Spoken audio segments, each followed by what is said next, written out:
Baik, terima kasih Bu Devi untuk opening speech-nya. Mudah-mudahan semua rekan-rekan roster yang hadir di sini terinspirasi ya, dan nanti bisa bergabung di kegiatan GMIC 2022. Izin Pak Prapto dan rekan-rekan sekalian, kita oke, sudah tampil ya di layar Bapak Ibu materinya pagi hari ini. Oke, ini saya lihat lebih banyak di sini rekan-rekan di awalnya Jet Roster ini ada berapa nih yang sudah hadir nih. Oke, perwakilan regional dan unit kerja juga sudah hadir. Oke, kita akan mulai diskusi ya, lebih tepatnya pagi hari ini ya diskusi, karena nanti minggu depan kita akan jadwalkan untuk kick off bersama manajemen. Mudah-mudahan rekan-rekan semuanya bisa hadir dan gabung dalam kick off-nya ya. Kalau untuk hari ini kita akan khusus membahas, mendiskusikan terkait apa saja kriteria untuk JMIC, baik dari sisi keanggotaan maupun dari sisi kategorinya. Kita mulai dari slide berikutnya ya. Nah, ada dua yang akan nanti kita diskusikan selama lebih kurangnya sampai dengan pukul 11.30 ya, tapi kalau bisa lebih selesai lebih cepat juga tidak menjadi kendala.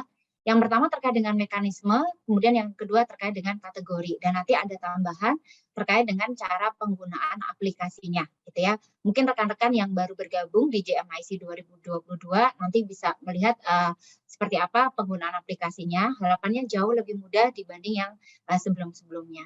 Kita mulai ya dari materi pertama yang terkait dengan mekanisme. Tadi dari Bu Devi sudah menyinggung beberapa hal terkait dengan keanggotaan, tema maupun juga metodenya.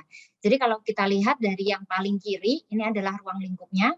Teman-teman yang berada di Jasa Marga Group, lingkungan Jasa Marga Group dan merupakan karyawan aktif ya, dibuktikan dengan punya NPP, NPM gitu ya, atau mungkin ada teman-teman Jet Roster ada codingnya ya, penomoran kekaryawanannya bisa bergabung sebagai peserta Jasa Marga Innovation Competition 2022. Nah, tidak membatasi ya, jadi artinya tidak hanya untuk regional saja, tidak hanya untuk kantor pusat saja, tidak, tetapi untuk Jasa Marga Group gitu. Kemudian yang kedua, keanggotaan pesertanya dapat lintas unit kerja, gitu ya. Jadi tidak harus sama dengan unit kerjanya saat ini. Katakanlah kalau saat ini teman-teman ada di unit kerja ITA, gitu ya, bisa bergabung dengan rekan-rekan yang dari unit kerja LCO, bisa bergabung dengan rekan-rekan di regional, bisa bergabung dengan rekan-rekan yang ada di service provider. Kenapa? Gitu ya. Karena yang namanya inovasi ini banyak memerlukan diskusi, kemudian banyak memerlukan sudut pandang yang berbeda gitu supaya supaya nanti solusi yang dihasilkan, inovasi yang dihasilkan memang sesuai dengan kebutuhan gitu ya, atau bisa menjawab pain dari masalah yang ada di yang sedang dirumuskan untuk diselesaikan. Jadi kita mendorong ini bagian implementasi dari akhlak ya, kolaboratif gitu ya. Jadi kita nggak mau lagi silo-silo gitu, tapi kita mau melihat ini sebagai kesempatan untuk kita menjalin kolaborasi dengan rekan-rekan di unit kerja lain.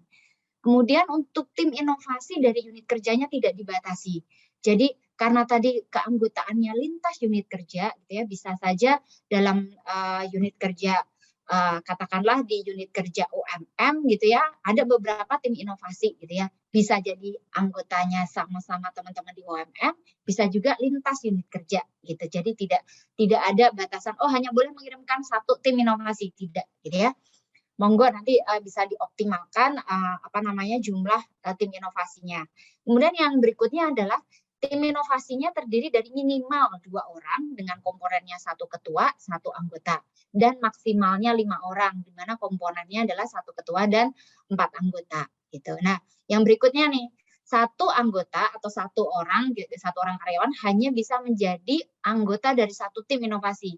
Jadi ini Pak Prapto nggak boleh merangkap-rangkap gitu ya. Pak Prapto masuk sebagai tim inovasi alfa. Nanti begitu ada tim inovasi beta, Pak Prapto juga gabung di sana. Nah, itu tidak diperkenankan. Jadi kenapa kita bisa memastikan itu gitu ya? Karena ini nanti tujuan akhirnya jika inovasi Bapak Ibu pada akhirnya outputnya bisa dipatenkan, kemudian ada di hak ciptakan, itu dari awal dari proses pendaftaran keanggotaannya sudah clear gitu ya. Jadi jangan sampai ada kesulitan atau kendala ketika nanti di ujung, ini sebenarnya ide inovasinya siapa gitu. Oke, kemudian lanjut lagi di yang berikutnya, inovasi belum pernah diikutkan dalam lomba apapun gitu. Jadi harapannya ini benar-benar ide orisinal yang pertama kali diikutkan dalam JMIC 2022. Kemudian untuk jangka waktunya ini adalah inovasi 2 tahun ke belakang, karena kita berharap memang ini kebaruan dari masukan, ide gitu ya, atau solusi yang teman-teman tawarkan. Karena kami yakin masalah atau isu atau tantangan di tahun 2020, 2021, 2022 ini pasti berbeda. Dan bisa jadi dengan adanya perkembangan, adanya perjalanan gitu ya, nanti solusinya, inovasinya juga bisa berbeda gitu. Jadi kita membatasi hanya di 2 tahun ke belakang gitu. Kemudian materi atau makalah yang telah diterima, yang telah Bapak Ibu submit melalui aplikasi, ini menjadi sepenuhnya hak milik Jasa Marga dan ditindaklanjuti sesuai dengan kebutuhan perusahaan. Jadi bisa jadi nanti Bapak Ibu kami akan lihat apakah inovasi Bapak Ibu ini bisa diuji coba dalam artian bisa dikembangkan lebih lanjut, itu sepenuhnya nanti menjadi hak milik dari Jasa Marga. Kemudian untuk pendaftarannya, nanti Bapak Ibu bisa langsung ya masuk ke aplikasi yang ada di sini, innovationjasamarga.co.id, nanti minta dibantu ya Mas Widi atau Pak Aji, di-share linknya di chat gitu ya. Jadi nanti rekan-rekan yang hari ini mau mendaftarkan terlebih dahulu timnya, itu sudah bisa gitu ya. Nanti untuk penyusunan ide inovasi kita bisa lakukan sampai dengan di perkiraan di akhir TW3 ya, jadi masih ada waktu untuk menyusun makalahnya. Kemudian tema tadi sudah disinggung sedikit oleh Bu Devi bahwa untuk tahun ini gitu ya, temanya adalah Growing Sustainable Business of Jasa Marga. Spiritnya adalah bahwa semangat transformasi dan inovasi untuk Indonesia maju itu sejalan dengan tema yang kita develop untuk tahun ini, JMIC-nya. Upayanya yaitu untuk mempertahankan dan juga bertumbuh nih di tengah kondisi yang penuh tekanan, apalagi saat ini kondisi pandemi juga masih berjalan ya, masih ada, sehingga kita mau melihat bahwa nanti Jasa Marga ini menjadi perusahaan yang tetap tumbuh, berkembang dan berkelanjutan. Gitu. Nah, tahap seleksinya Bapak Ibu di sini nanti di masing-masing tahapan akan ada filter gitu ya. Jadi makalah yang Bapak Ibu submit nanti akan kami review apakah sudah sesuai dengan kriteria perlombaan. Karena ini adalah kompetisi, jadi yang pertama kali harus dipastikan adalah Bapak Ibu semuanya, rekan-rekan roster semuanya sudah mematuhi nih metodenya menggunakan design thinking. Kemudian makalahnya menggunakan template yang sudah disediakan. Dan tolong diperhatikan waktu submitnya gitu ya. Barangkali kalau udah diinformasikan nih akhir Agustus gitu, semuanya submitnya akhir Agustus. Nah ini yang kami khawatirkan.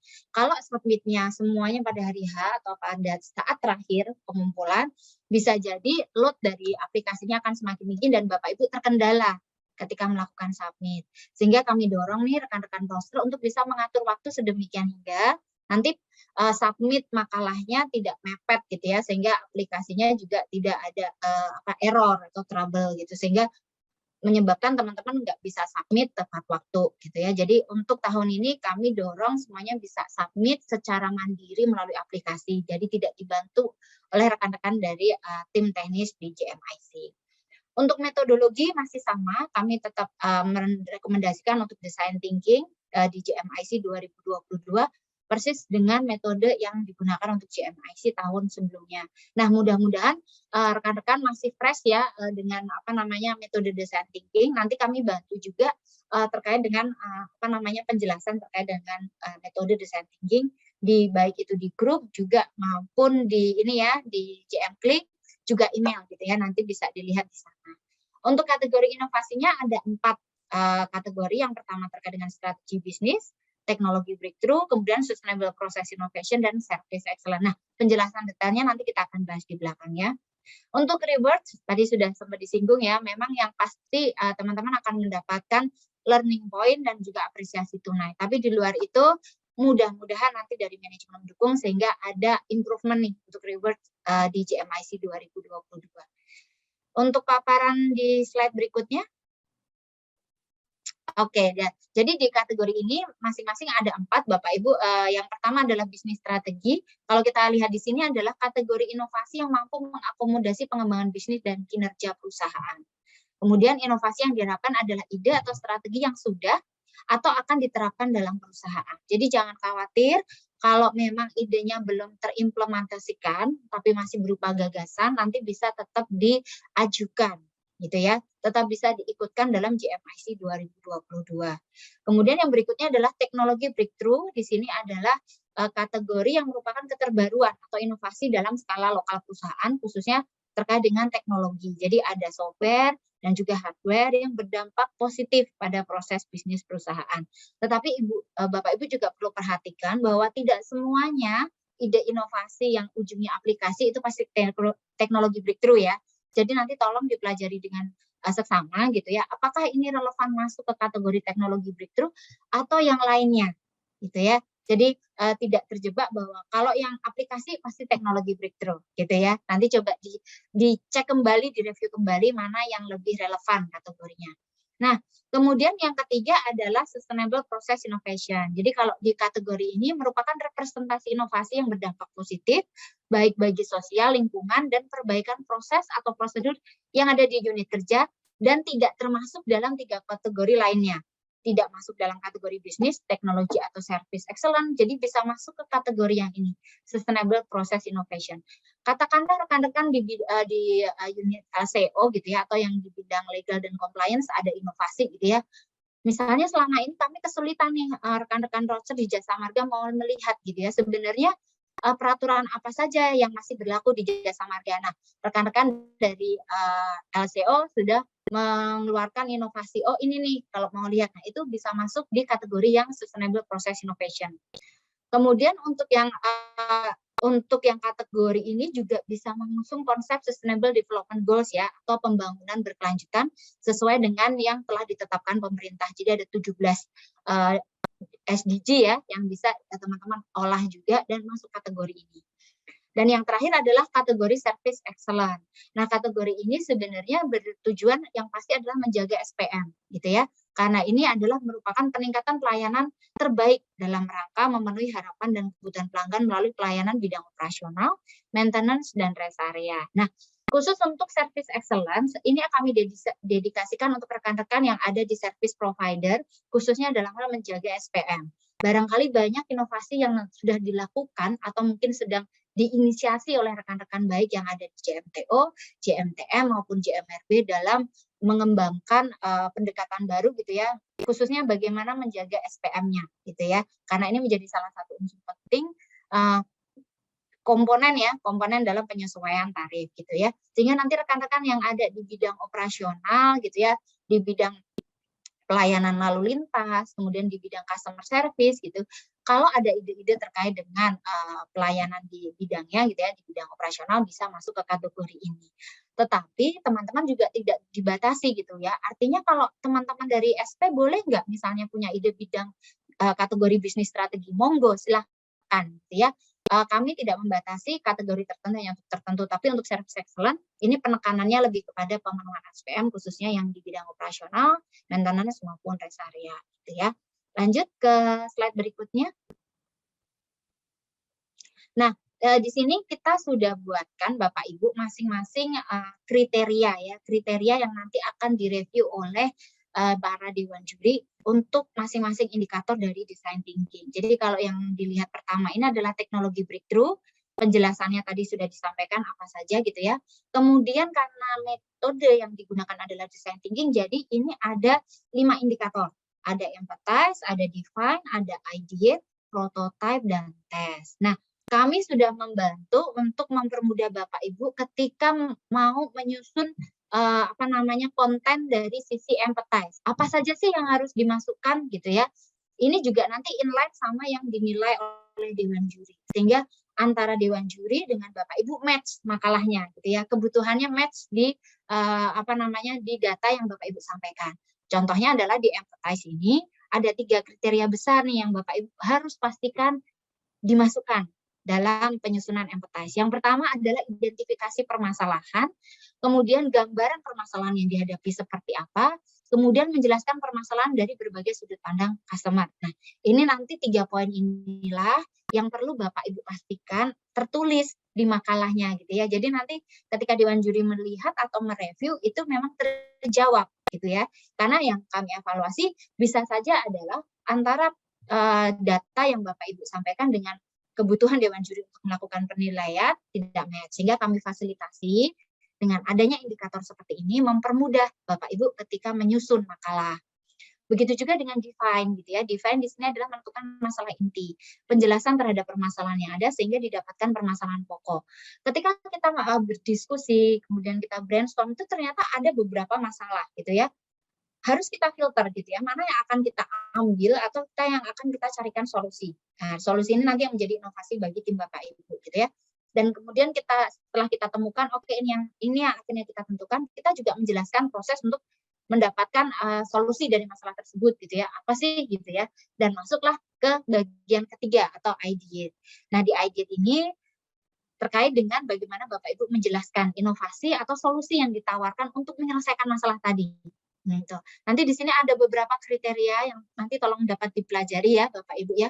Poin-poin apa saja yang harus saya masukkan ketika saya menuliskan di makalah khususnya bagian ideate gitu ya. Ini adalah poin-poinnya yang bisa menjadi referensi Bapak Ibu gitu ya.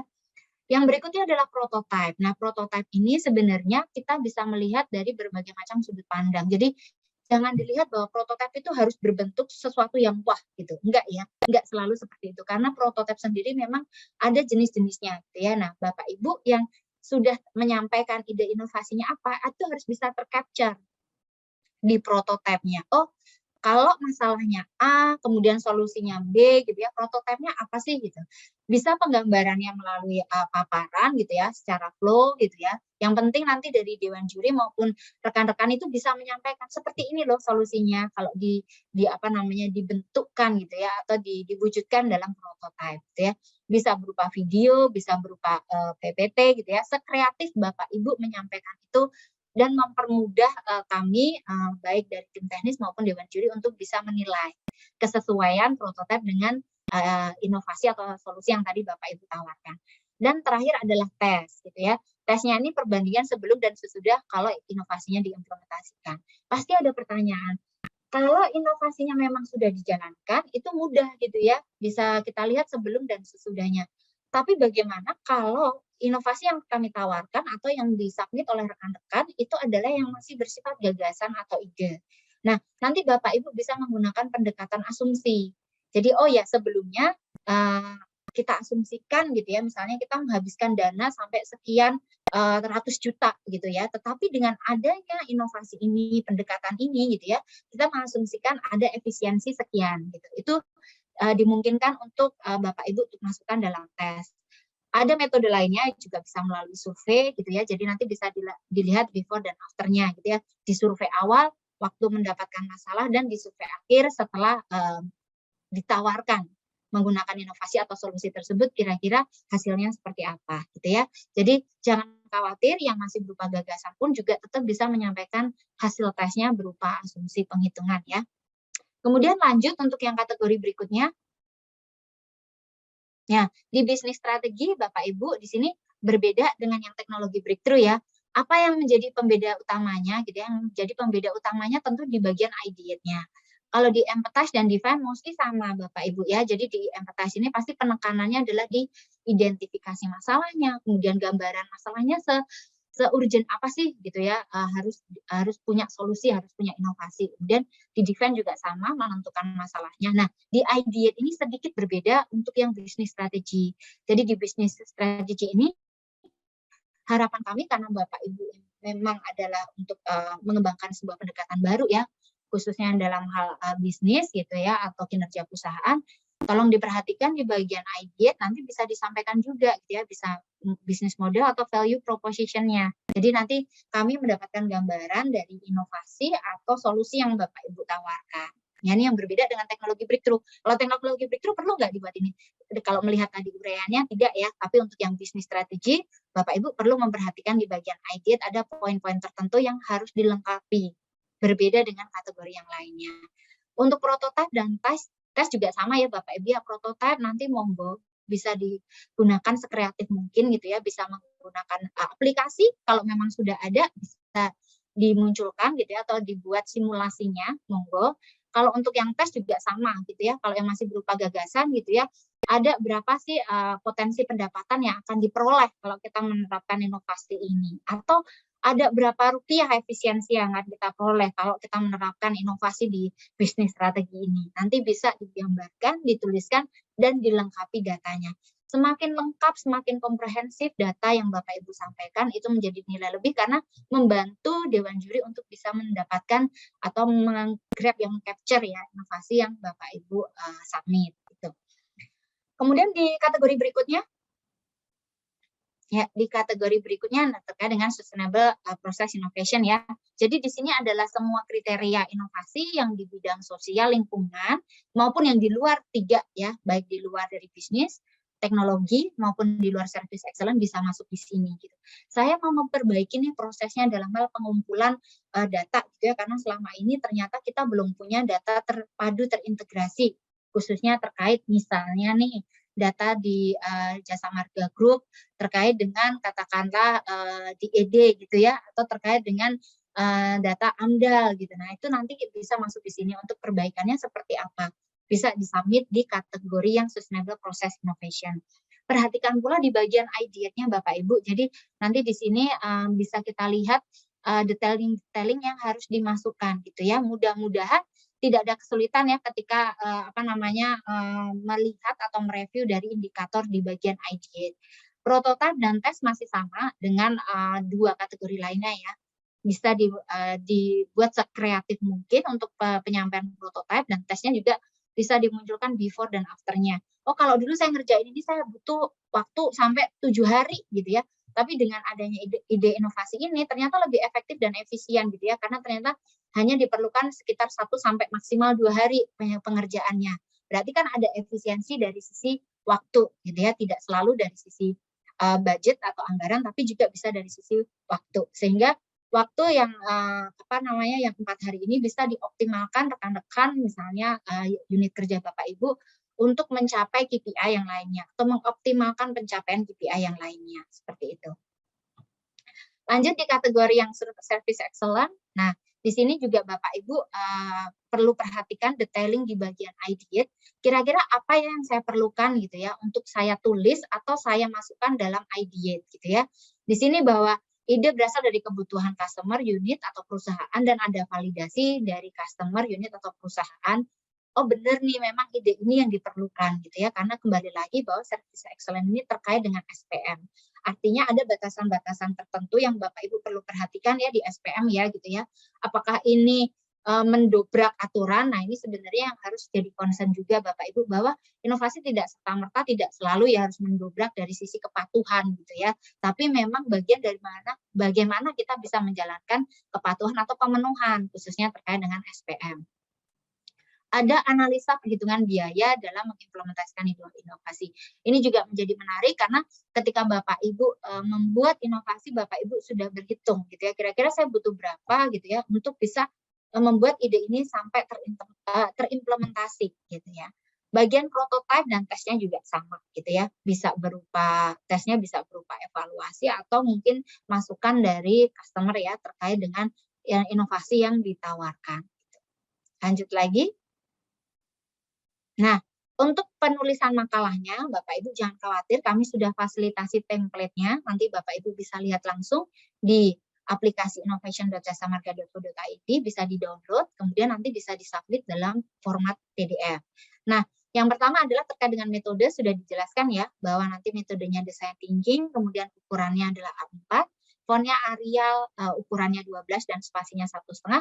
Batas atas kirinya Bapak Ibu bisa perhatikan dan jangan lupa untuk upload dokumennya dalam format PDF seperti itu. Lanjut lagi Mas Widi. Nah, untuk bagian berikutnya terkait dengan aplikasi, kita coba akan lihat ya Bapak Ibu nanti aplikasinya seperti apa. Next di bagian aplikasi. Nah, nanti Bapak Ibu hari ini sudah boleh masuk ke aplikasi untuk mendaftarkan tim terlebih dahulu gitu ya. Yang pertama ada slide berikutnya, mungkin Mas Widi. Nah, jadi nanti Bapak Ibu masuk ke link ini, kemudian username menggunakan NPP dan juga password yang Bapak Ibu gunakan ketika masuk ke aplikasi GMS. Jadi yang satu password semua ya. Kemudian nanti tahap-tahapnya memilih kategori inovasi, nama tim inovasi, judul, leader, member, dan syarat ketentuannya. Kemudian ada upload dokumen dan juga upload abstrak. Gitu ya, ini terpisah gitu ya. Lanjut. Oke, seperti ini Bapak Ibu nanti tampilannya ke link berikutnya. Slide berikutnya. Oke, jadi nanti loginnya seperti ini, menggunakan user NPP. Jadi Bapak Ibu yang saat ini sudah memiliki nomor NPP, NPM, atau mungkin yang lainnya ya, bisa di-submit. Nah, kalau ada kendala bagaimana? Nanti Bapak Ibu bisa menghubungi PIC dari tim di RQM maupun rekan-rekan dari IT. Nanti di bagian belakang kami sampaikan PIC-nya dari masing-masing. Lanjut lagi. Nah, bentuk di awal akan seperti ini Bapak Ibu. Jadi nanti kita akan bisa melihat ada beberapa poin ya. Di sini ada registration, upload dokumen, my innovation, dan library innovation. Mas Widi, punten boleh ada ininya nggak? Highlight-nya nggak? Bisa dimunculin ya. Nah, nanti untuk template-nya, makalahnya Bapak Ibu bisa download dari yang warna hijau ini. Tertulisnya paper template, nanti Bapak Ibu silahkan download dan gunakan untuk menyusun makalah inovasinya ya. Kemudian lanjut lagi. Nah, di sini untuk penyusunan ada add member ya. Jadi maksimal membernya ada 4, 1 sebagai ketua. Jadi total ada 5 gitu ya. Dan dilihat di sini ada syarat dan ketentuan yang perlu Bapak Ibu klik gitu ya, atau ditik gitu ya. Saya menyetujui syarat dan ketentuan yang berlaku, kemudian submit gitu ya. Lanjut berikutnya. Nah, pertama adalah di upload dokumen. Nanti setelah Bapak Ibu bisa download itu, Bapak Ibu bisa lakukan editing offline ya, tidak di aplikasi tapi di luar dulu. Nanti kalau sudah jadi, tolong diperhatikan ada abstrak makalah yang disubmit terpisah dan juga ada makalah inovasi. Kok di sini ada keyword ya? Apa ya yang perlu saya tulis di keyword? Nah, keyword ini nanti Bapak Ibu bisa tuliskan di sini. Contohnya adalah kategorinya Bapak Ibu apa, kemudian clue dari makalah Bapak Ibu, misalnya terkait dengan SPM kah, gitu ya, terkait dengan teknologi breakthrough kah, gitu ya, atau terkait dengan penggunaan misalnya artificial intelligence, gitu ya, yang menurut Bapak Ibu itu menjadi kekuatan atau kata kunci dari makalah yang Bapak Ibu submit. Nanti bisa dimasukkan ke sini, gitu ya. Lanjut lagi. Nah, ini beberapa yang sudah kami rangkum FNQ-nya, nanti Bapak Ibu bisa pelajari karena kami juga akan share, gitu ya. Nama alamat webnya sudah kami sampaikan di sini, username passwordnya Bapak Ibu bisa menggunakan NPP dan password yang digunakan untuk akses ke Gmail. Siapa saja yang bisa mengikuti, semua karyawan JM Group bisa. Syarat pesertanya juga sudah tadi kita sampaikan, cara mengirim makalahnya juga sudah kami sampaikan dengan catatan. Jangan mepet ya Bapak Ibu ya, supaya nanti kalau terjadi error gitu ya, Bapak Ibu tidak ada kendala gitu, karena khawatirnya nanti sudah disusun dengan baik gitu ya, ternyata terkendala saat ada error waktu submit makalahnya. Nah, ini kami harapkan teman-teman bisa memanage waktunya ketika submit makalahnya gitu ya. Cara mengirim makalah melalui aplikasi, jangan lupa formatnya dibuat PDF dulu. Satu tim ada 2, maksimal ada 5 gitu ya. Keanggotaannya boleh lintas unit kerja dan tidak dibatasi. Nah, hanya boleh mengirimkan lebih dari 1 tim dengan catatan bahwa 1 orang masuk menjadi 1 tim inovasi, nggak bisa double-double gitu ya. Kemudian untuk membantu mempermudah komunikasi atau diskusi gitu ya, kami undang Bapak Ibu untuk bergabung di grup WhatsApp-nya. Monggo Pak Haji atau Mas Didi mungkin boleh di-share di chat ya, link WhatsApp-nya bisa masuk ke sana gitu ya. Jadi kalau ada update, ada kendala atau ada yang mau didiskusikan, ditanyakan, silakan bisa melalui WA gitu ya. Metodenya design thinking, kemudian jumlah halaman di makalah tidak kami batasi gitu ya. Seefektif mungkin Bapak Ibu menyampaikan paparan di makalahnya. Kemudian pengiriman makalah menggunakan format PDF sudah dijelaskan tadi ya. Apakah semua anggota tim bisa mengakses aplikasi? Bisa, dengan catatan bahwa untuk yang melakukan pengiriman terbatas di ketua timnya saja ya Bapak Ibu, supaya nggak double-double gitu. Kemudian untuk perubahan anggota tim inovasi tidak dapat dilakukan kalau sudah diregistrasi ya. Jadi nanti tolong diperhatikan kalau misalnya ada kendala gitu ya ketika menyusun keanggotaan, tolong bisa di-fix atau difinalisasi dulu sebelum submit. Bisakah mengganti ketua? Tidak ya. Jadi selama sudah tersubmit tidak bisa dilakukan perubahan keanggotaan. Apakah makalah yang telah disubmit bisa diedit kembali? Dapat diedit kembali. Jadi nanti Bapak Ibu bisa manfaatkan menu edit sampai dengan batas akhirnya. Jadi kalau sudah melewati batas akhir, mohon maaf tidak bisa dilakukan ya Bapak Ibu ya. Jadi nanti tolong diperhatikan dari sisi waktunya. Kemungkinan lebih cepat dari 4 November Bapak Ibu. Jadi di tahap pertama itu nanti kami akan screening, nanti yang lolos, yang tim akan masuk di tahap berikutnya. Nah, tahap berikutnya ini adalah tahap presentasi dengan para dewan juri. Oke, lanjut ke yang berikutnya. Nah, ini adalah kontak personnya Bapak Ibu. Untuk tim dari RKM ada Pak Aji dan Mas Bibi. Kemudian untuk tim dari IT nanti akan kami informasikan, kami add juga di grup WhatsApp ya, supaya nanti kalau ada kendala khususnya dalam hal penggunaan aplikasi, Bapak Ibu bisa segera